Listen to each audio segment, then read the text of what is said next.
saja, banyak sekali potensi pariwisata yang ada di Pulau dan tentunya ada di Indonesia secara umum. Tapi bagaimana ya cara kita memaksimalkan potensi pariwisata yang ada di Lombok dan Indonesia secara umum? Untuk yang ingin tahu, yuk kita simak video mengenai Indonesia. Halo semua, selamat pagi. Perkenalkan, nama saya Teresia Asanto dari Universitas Surabaya. Teman-teman pada tahu nggak nih bahwa ternyata target jumlah kunjungan wisatawan yang ditetapkan oleh pemerintah itu masih belum bisa tercapai loh teman-teman. Jadi dari tahun ke tahun, realisasi jumlah kunjungan itu selalu saja berada di bawah target yang sudah ditetapkan. Selain itu, devisa dari sektor pariwisata juga belum mampu memenuhi target teman-teman. Wah, teman-teman mungkin pada bertanya-tanya nih, kok bisa ya? Padahal Indonesia, negara multikultur yang dikaruniai dengan kekayaan alam, wisata, panorama yang luar biasa, kok masih belum bisa memenuhi target tersebut? Terus gimana caranya nih supaya kita dapat memenuhi atau mencapai target yang sudah ditetapkan oleh pemerintah tadi? Wah, sebelum menjawab pertanyaan tadi teman-teman, saya mau kasih tahu dulu nih bahwa ternyata ada 3 faktor yang mempengaruhi perolehan devisa dari sektor pariwisata. Yang pertama adalah jumlah kunjungan wisatawan itu sendiri, kemudian yang kedua adalah lama kunjungan atau lama tinggal, kemudian yang ketiga adalah jumlah pengeluaran.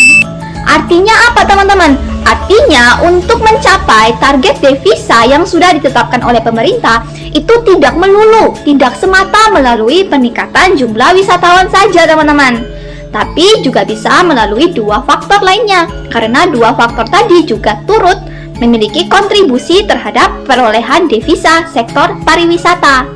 Oleh sebab itu, pada kesempatan kali ini kami akan membahas nih teman-teman, gimana caranya kita dapat menutupi ketidaktercapaian target jumlah kunjungan wisatawan dengan cara atau melalui peningkatan lama kunjungan tadi teman-teman. Kami akan mencari tahu tingkat substitusi yang harus dipenuhi, yang harus kita tingkatkan lama kunjungan tadi untuk dapat menutupi ketidaktercapaian dari jumlah wisatawan yang sudah ditetapkan oleh pemerintah. Gimana nih teman-teman? Sounds good? Halo Dewan Juri dan teman-teman sekalian, perkenalkan saya Nimade Rastralita Yayana dari Universitas Surabaya. Saya akan melanjutkan pembahasan dari teman saya Teresia Jenny Astanto. Peningkatan lama tinggal wisatawan dapat dipengaruhi oleh banyak faktor, salah satunya yaitu seberapa banyak informasi yang tersedia mengenai pariwisata Indonesia. Tetapi faktanya ada kendala pada faktor ini, yaitu kurangnya informasi di luar sana. Dan walaupun ada, informasinya terpisah di beberapa sumber sehingga menjadi kurang efisien. Selain itu, informasi yang tersedia tentang daerah yang itu saja, padahal masih banyak potensi pariwisata yang bisa dikenalkan.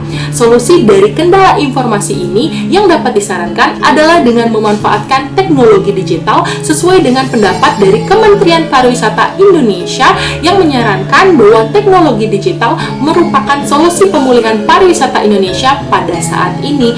Tapi teknologi digital seperti apa ya? Baiknya teknologi ini merupakan aplikasi atau website yang mampu menjadi satu wadah atau sumber informasi secara lengkap terkait hal-hal yang berhubungan dengan pariwisata, sehingga dapat mendorong peningkatan pendapatan ekonomi daerah ke depannya. Atas dasar ini, kami mengusulkan aplikasi dan website Incredible Indonesia. Selamat pagi para juri dan teman-teman sekalian. Perkenalkan, nama saya Priscilla Levina dari Universitas Surabaya. Di sini saya akan membahas mengenai aplikasi Incredible Indonesia yang sudah kami rancang sedemikian rupa. Nah, mari kita lihat gambar berikut ini. Nah, berikut ini adalah tampilan dari aplikasi Incredible Indonesia, di mana yang pertama terdiri atas header. Mari kita lihat.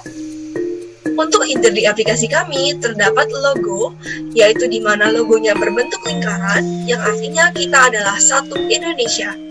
Kemudian di situ juga terdiri dari 4 besi dan 4 warna yang saling bersinggungan. Artinya, Indonesia terdiri dari keberagaman suku, ras, budaya, dan juga agama. Kemudian terdapat warna emas di bagian tulisan Indonesia, di mana artinya kita adalah suatu keemasan, atau kita sebut juga dengan surga dunia. Kemudian untuk nama aplikasi kita sendiri yaitu Incredible dan Indonesia. incredible artinya luar biasa, dan Indonesia artinya ibu pertiwi kita. Dan juga kita menyediakan fitur bahasa di mana tersedia bahasa Inggris, Mandarin, Prancis, Spanyol, Italia, Jepang, Korea, Vietnam, Rusia, Malaysia, Jerman, dan juga Thailand. Kemudian berikutnya yaitu kami menyediakan fitur. Ada 4 fitur utama yang kami sediakan, yaitu yang pertama adalah fitur pariwisata. Nah, di sini kami akan memberikan berbagai macam informasi terkait dengan seluruh wisata yang ada di Indonesia, mulai dari akses, peta, tips and trik menuju lokasi tersebut, dan lokasi wilayah terdekat dengan wilayah asal wisatawan tersebut. Kemudian yang kedua, kami juga menyediakan tentang fitur shopping, di mana pada fitur ini para wisatawan juga mampu membeli produk lokal Indonesia yang telah dijual oleh para UMKM. Kemudian yang ketiga ada festival, di sini berisi tentang informasi festival kebudayaan di Indonesia. Kemudian berikutnya adalah news, yaitu berisi tentang berita terbaru terkait dengan pariwisata, kebudayaan, dan bencana alam di Indonesia. Nah, berikutnya juga ada konten. Di sini ada 3 konten utama, yaitu yang pertama adalah menu ini menunjukkan wisata di mana paling banyak dikunjungi oleh turis asing. Nah, menu ini kita namakan dengan Top Destinations. Nah, pengguna juga bisa menemukan lokasi, gambar, fasilitas, hingga akses ke wilayah tersebut.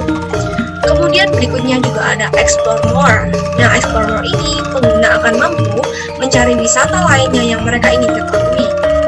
Kemudian yang berikutnya adalah promo. Nah, wisatawan juga bisa berkunjung ke wisata ketika ada promo, sehingga hal ini akan menambah lama kunjungan mereka di Indonesia. Berikutnya adalah services. Nah, di sini layanan yang kami berikan ada berbagai macam, yaitu yang pertama mengenai sejarah. Dan di sini mereka akan mengetahui sejarah dari wilayah tersebut, kapan berdiri, hingga budaya dan nilai-nilai yang terkandung di dalamnya. Kemudian berikutnya adalah fasilitas. Nah, fasilitas yang kami berikan di sini merupakan hotel, resort, guest house, ataupun tempat tinggal mereka selama di Indonesia. Kemudian berikutnya juga ada event. Event di sini berbeda dengan festival karena event di sini terkait dengan kegiatan yang ada di Indonesia. Kemudian berikutnya juga ada wisata tersembunyi di Indonesia. Nah, ini adalah fitur yang sangat penting karena ini akan mampu meningkatkan berbagai macam pariwisata yang ada di Indonesia yang selama ini masih belum dikenal oleh wisatawan asing. Kemudian berikutnya adalah olahraga. Nah, di sini tentu mereka tidak hanya berkunjung untuk menikmati wisata saja, namun mereka mungkin ingin mencari olahraga yang ada di Indonesia. Kemudian berikutnya adalah hiburan. Nah, di sini tentu mereka mungkin yang bosan berkunjung ke wilayah yang wisata alam. Nah, mereka bisa berkunjung ke hiburan seperti air mancur, kemudian waterpark, dan juga wahana lainnya. Kemudian berikutnya juga ada transportasi. Mereka pastinya dibingungkan mengenai bagaimana mereka menuju wisata yang mereka inginkan, sehingga di sini kami menyediakan ada transportasi yaitu Gojek, Grab, taksi, kendaraan umum, dan juga LRT yang akan mulai beroperasi pada tahun ini ataupun tahun depan. Kemudian berikutnya adalah restoran. Nah, restoran di sini kami menyediakan mengenai informasi tempat makan yang dekat dengan lokasi pengguna. Kemudian berikutnya adalah toko. Nah, menu ini digunakan untuk memberikan informasi terkait toko terdekat yang ada di wilayah tersebut. Kemudian berikutnya adalah, informasi yang tidak diketahui di kategori maka akan bisa diakses di lainnya. Kemudian yang terakhir adalah footer. Nah, footer di sini akan memberikan kemudahan bagi pengguna untuk bertanya terkait dengan aplikasi Incredible Indonesia yang masih belum mereka ketahui. Nah, sehingga kesimpulan dari video ini adalah dengan adanya aplikasi Incredible Indonesia ini, kami percaya akan mampu mengatasi kekurangan informasi pariwisata yang selama ini masih menjadi masalah bagi pariwisata Indonesia. Sehingga kami berharap dengan adanya aplikasi ini akan mampu meningkatkan lama tinggal wisatawan di Indonesia dan juga akan berdampak positif pada peningkatan devisa Indonesia. Sekian video dari kelompok kami, terima kasih.